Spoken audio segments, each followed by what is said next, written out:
Hey guys, welcome back to the channel. Appreciate y'all checking back in. I wanted to do a quick recap video of the first derby I fished of this year, 2025. It was this past Saturday, and I kind of wanted to go over it real quick. Some stuff from the day while it was fresh in my mind. Um, First of all, before I get into it, I want to thank everybody for subscribing to the channel, for checking out all my videos, and also for all the questions and comments. I usually try to respond as quick as I can when I get comments or questions from subscribers or just anyone who watches a video. So if you haven't yet subscribed, I'd ask that you consider it. I still can, looking at analytics, I can still see that there's a lot of people that watch the videos that haven't subscribed. If it's something that, you're getting some use from and you're coming back checking out the videos anyway, it'd be a favor to me if you would just, go ahead and subscribe to the channel. I'd appreciate it. Let's go ahead and get into it. First of all, like I said, this is my first derby of 2025, and it was a new trail.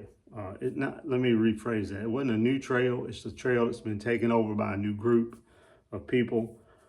Prime Fishing is who's running it now.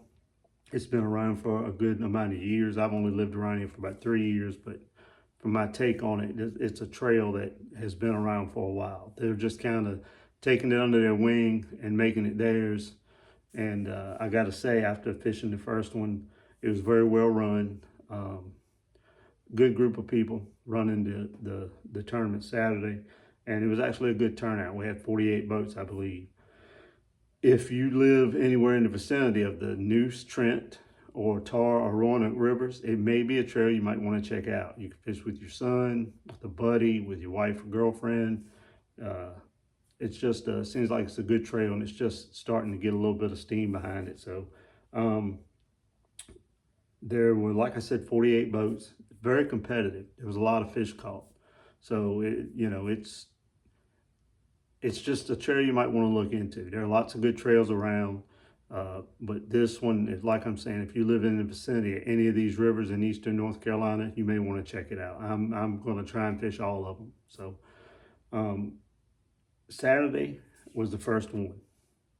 Like I said, it was my first derby, and I had about 2 weeks ago.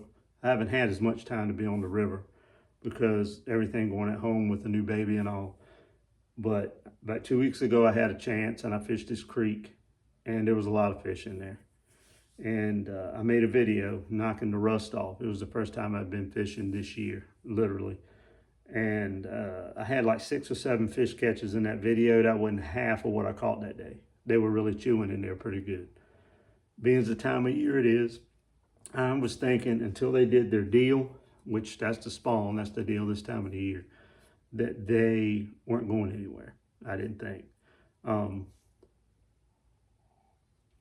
Excuse me. I went in there about a week later, only had 3 or 4 hours to fish. Caught 2 pretty quick. I thought they were getting close to spawning because one of them I caught had red eyes. That's usually a sign that they're getting ready to do the, getting to the spawn. And another one was a male, about 14-inch male, and he was peeing. You take them out of the water and they're just peeing all over everywhere. Well, so I was figured it got to be close. I did not have a chance to go back anymore. So I was pretty much putting everything into that creek. I knew when I got there, there'd be other people there. And sure enough, there was 5 or 6 boats in there. So we're all kind of milling around fishing. There's not a lot of deep water in that place. There's some, but there's not a lot. A lot of it's, I'd say, between 2 to 5 foot deep. That's the majority of that creek is about that deep. There's a lot of docks, and there's a lot of wood cover in there. I caught one pretty quick on this bladed jig that I've been talking about a lot. This is the Bass Pro Shops Chatterbomb. Bluegill with the bluegill Yodo worm trailer on it. Green pumpkin blade. It just looks like green pumpkin to me. Bass Pro calls this bluegill. It does have a little blue shimmer in the skirt, but mostly it's just a green pumpkin looking skirt. You can see it does have some blue in it, but caught one pretty quick on this. And this, like I said, this is a good bladed jig. $8. I've been talking about these a lot. I pretty much have started throwing this in place of the other bladed jigs I was using that Z-Man makes. Caught one pretty quick with that. And then I went like 2 hours without a bite, literally. I mean, I was like, what's going on? What I did is the water temperature was around 60. When I went an hour, 30 minutes to an hour without a bite on a bladed jig, I switched over to this Zoom Magnum Finesse Worm. It's a bait I throw a lot in the spring. 3/16 ounce Woo tungsten sinker on 15-pound P-line CXX line. Started flipping this around. With the water temperature what it was, I was like, well, maybe I can find some spawning at the base of these dock posts or something. And that wasn't happening. I probably spent too much time flipping this around, honestly. I probably did. What happened was, through trial and error and fishing around, I saw a couple of fish caught. And I could tell they were catching them on moving baits. Now, I wasn't really paying that much attention to what they were throwing, but I was paying attention to where they were throwing it. The wind started to get up.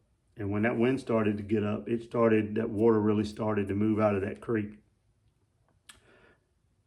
Having spent a couple of trips in there, even though they were short days, I had found quite a bit of cover that was off the bank, that was right down the middle of that creek. A lot of stumps, a lot of wood. Couldn't physically see it all, but I knew it was there. I could see some on my graph, and I could see some on my 2D sonar. And I could also look at the 2D sonar and tell there was still fish there. I could see them. I picked the bladed jig back up as the wind got stronger and started to really blow. And I started catching them. Now, when I say catching them, I don't mean I was tearing them up. I had 6 bites all day. Caught 5 of them. And those 5 weighed 11.91 pounds. So I finished 11th out of 48 boats. That wasn't bad, I didn't think there was fish in there to win, but I thought there was fish in there. I didn't really know exactly what all was in there. I just knew there was a lot of fish, and I had caught a good 3.5 to 4 pounder a couple weeks ago, and then I caught another that day. I went back where I only caught 2. I caught another 3 pounder on the Mag Finesse Worm, so I knew there was good fish in there. I just didn't know how big they were. Now, the one I lost, it's always the case, seems like did cost me, because it was about a 4 pounder. There was a mat of dead grass, dead vegetation that had blown back into one of these pockets right in front of a drain pipe. First flip in there, as soon as it gets to the bottom, boom, I feel the bite, set the hook. It was about a 4 pounder. Got it halfway through that stuff, and it came off. Usually when you lose any kind of good fish, it costs you. Usually it does, and that cost me. I probably could have ended up with about 14.5 pounds, maybe close to 15. Nowhere near enough to win, because the guys that won had close to 20, and second I think was like 17. So, but I had a chance where I could have done a little better than what I did. But this jig right here was bladed jig. I'm sorry, was the bait. Was what did it for me. I started fishing a little deeper, and I was throwing this is a 1/2 ounce. I was trying to keep it down in the water, especially when the water started to really blow out of there. Knowing where those stumps and where that cover was right down in the middle of the creek, instead of fishing right up on the bank, was a big deal. I'm gonna have the footage from the tournament, the actual tournament video. I'll have that up on the channel in a few days. But I just wanted to do this little recap while it was fresh in my mind. But this was definitely the key bait, was the bluegill colored chatter bomb bladed jig with the Yoda worm trailer on it. This thing looks wicked in the water. That little tail, man. You would think even in stained, dingy water like I was fishing, but this tail, and it's loaded with flake, and when the sun does hit it, man, you can see it really good in the water. But I felt like that was a big part of it. But this bladed jig was the deal for me. It was on a Bass Pro, break the rod tip off, Pro Qualifier, medium heavy, 6.5 foot. I did a review on these rods. I really like them. For $100, you can't beat them. 15-pound Berkeley big game monofilament, and one of the last Abu Garcia reels I got left. Most of my reels, y'all know, are Cast King. This is the Abu Garcia Black Max. One of the few Abus I got that still works and has been a good reel for me. So the gear ratio is 6:3 to 1, and I like it for the bladed jig. The bladed jig was the key for me. All 5 fish I weighed in came on that, including the 415 or something like that. It was a tough day. It was I knew I wasn't gonna get a ton of bites, and I didn't think it was gonna be as tough as it was, but it was still, considering first derby of the year, I ain't gonna complain.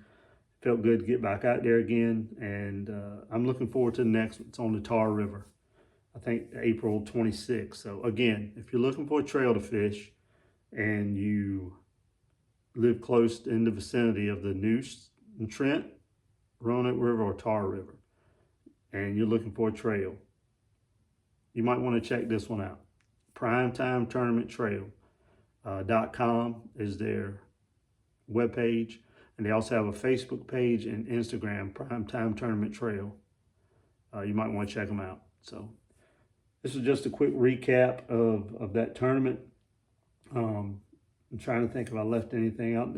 One of the biggest keys was, and you'll be able to see it in the footage, was actually fishing a little bit deeper, I think, than what other people were fishing. There was at least 5 or 6 boats in there at different times, just all milling around. And I covered a lot of the same water behind them and was able to catch a couple behind some of these guys. But the biggest thing to filling out the limit was fishing.